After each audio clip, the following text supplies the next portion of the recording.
Olá, paz e bem, estamos aqui no Fé e Razão e eu quero falar sobre a cegueira protestante.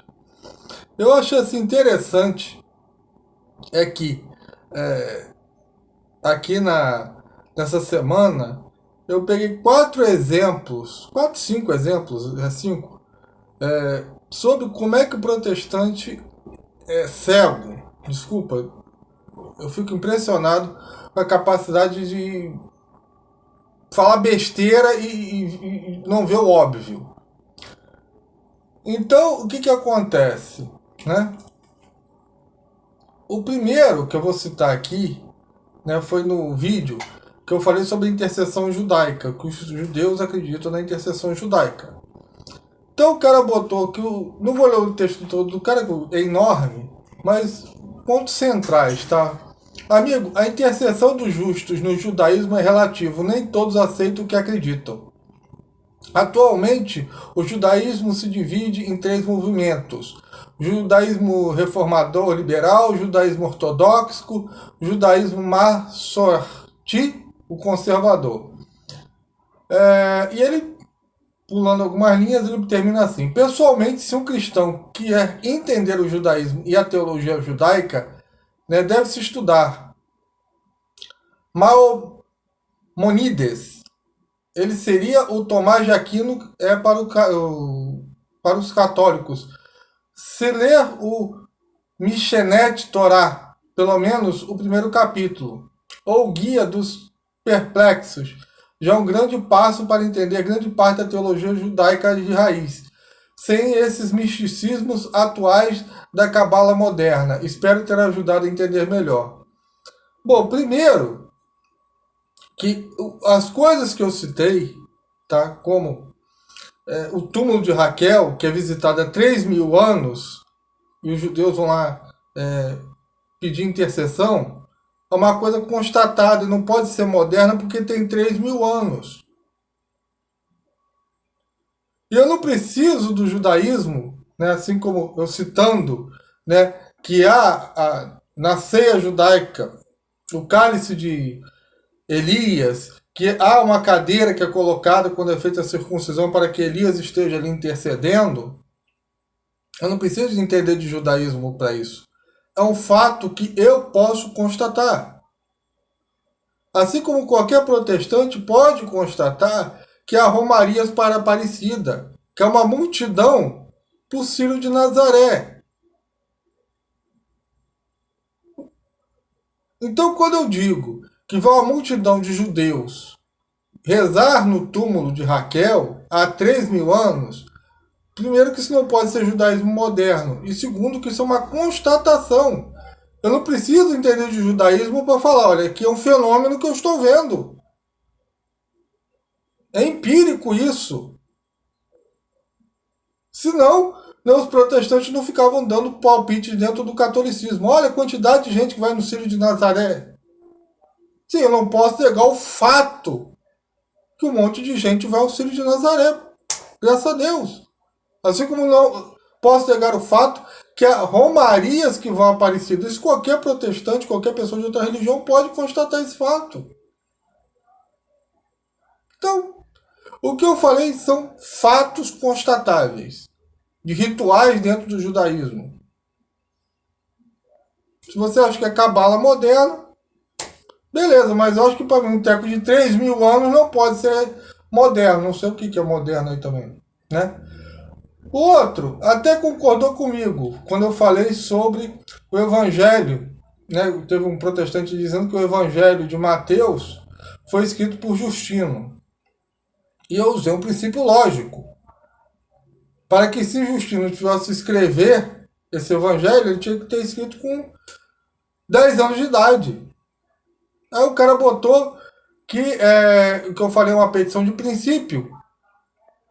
Pois, apesar de ele achar sem base a tese que Justino escreveu o evangelho de Mateus, o problema é que a minha objeção, o meu vídeo, depende de já assumir a tese que eu quero provar. Que é uma falácia, né? Um erro, que eu quero provar com uma conclusão que a primícia já se permite verdadeira. Não, quem está fazendo falácia é o cara dizendo que Justino escreveu o livro de Mateus. Porque há provas documentais, tá? Que o Evangelho de Mateus foi escrito pelo Evangelho de Mateus. Você tem no ano 130, Papias, né, na Frígia, ele já falava do Evangelho de Mateus.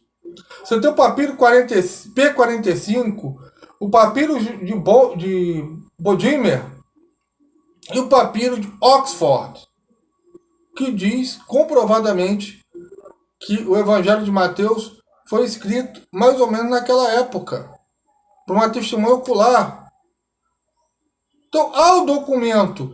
Agora, o cara que não tirou, né, quem parte de petição de princípio é meu outro que chega. De onde é que você tirou que Justino escreveu o Evangelho de Mateus? Só se for do anos flamejante protestante, pelo amor de Deus.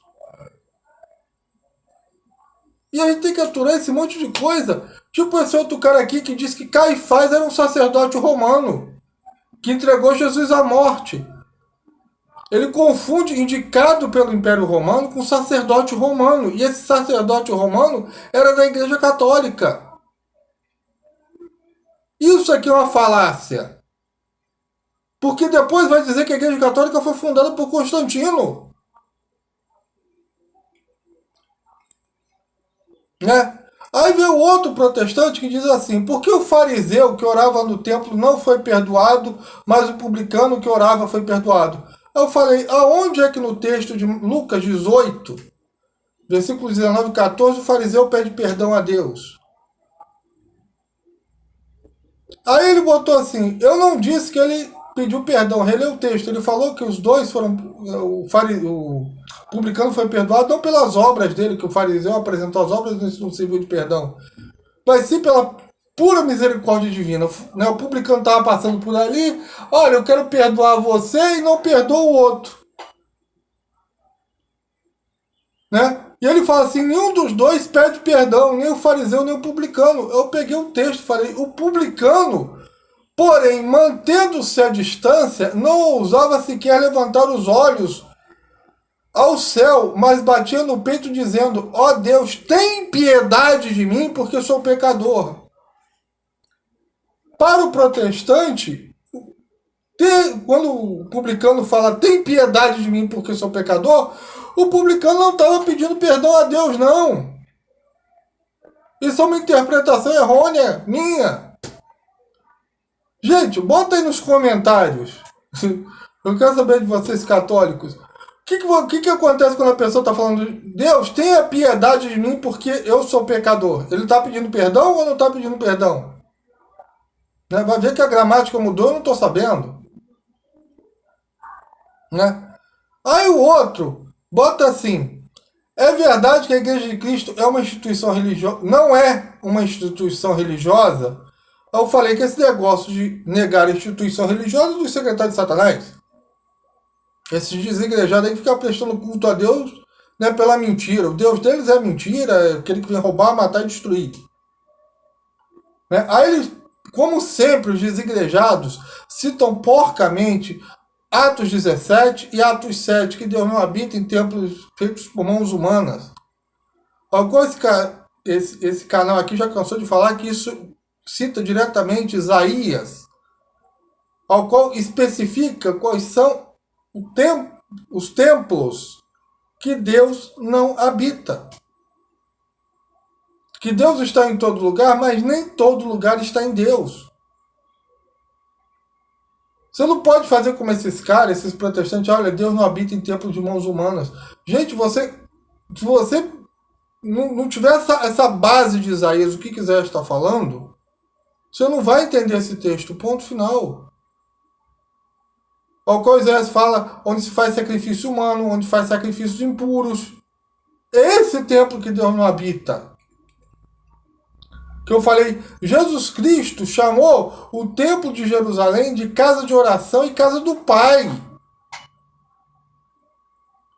E citei o final de Lucas 24, versículo 52, quando Jesus sobe, depois de ter adorado Jesus, voltaram para Jerusalém em grande júbilo e permaneceram no templo, louvando e bendizendo a Deus. Atos 2, Atos 2, versículo 46. Unidos de coração, frequentavam todos os dias do templo, os apóstolos. Partiram o pão nas casas e tomavam comida com alegria com singela alegria e de coração. Né? Aí o cara bota, onde é que Jesus frequentava esse templo? Para ele, Jesus não frequentava o templo. Então o que acontece aqui? Tá? Os apóstolos não entenderam a pregação de Jesus. Jesus não frequentava templo, Jesus era contra o templo, Jesus não ia no templo para rezar, mas chamava o templo de casa de oração. Né? Os apóstolos não entenderam e continuaram frequentando o templo, contrariando Jesus Cristo. Mas esse cara, porque leu lá, Deus não habita em templos feitos por mãos humanas, não sabe a referência que está fazendo aquilo. Ele entende mais do que os apóstolos. Ele quer Jesus frequentando o templo. Não, eu tenho que saber onde é que Jesus frequentava o templo. Né? Jesus participava da festa da dedicação, que era no templo. Está lá em João. Lucas. Né? Vamos para Lucas, que eu não quis nem ir muito longe. Né? Para não ir lá. Todos os dias, Jesus ensinava no templo. Está lá. Lucas 19, 47. Lucas 22, 53. Entretanto, eu estava todos os dias convosco no templo. E aí o cara pergunta, onde é que Jesus frequentava esse templo? É óbvio, Jesus chamou o templo de Jerusalém de casa do Pai. A casa do meu Pai é casa de oração, mas vós transformais em covis de ladrão. Por isso que eles não aceitam o templo, porque eles transformaram a casa de Deus em covil de ladrão. Aí Jesus chamava de casa de oração e ia, em vez de rezar no templo, ia rezar na garagem, né? Vamos abrir aquela garagem, vamos rezar aqui, que é melhor que rezar no templo. E os apóstolos entenderam isso e continuaram frequentando o templo. Paulo termina o Ato dos Apóstolos indo ao templo fazer adoração. Olha quanto tempo, uns 30 anos pelo menos. Será que os apóstolos não se deram conta que não era para ir para o templo, frequentar o templo? Mas o cara aqui descobriu que Jesus não frequentava o templo. Né? Que Jesus chamava casa. O Senhor chamava de casa de oração, então isso quer dizer que não é para a gente rezar no templo? É isso aí, eu chamo de casa de oração, mas é para rezar em outro lugar.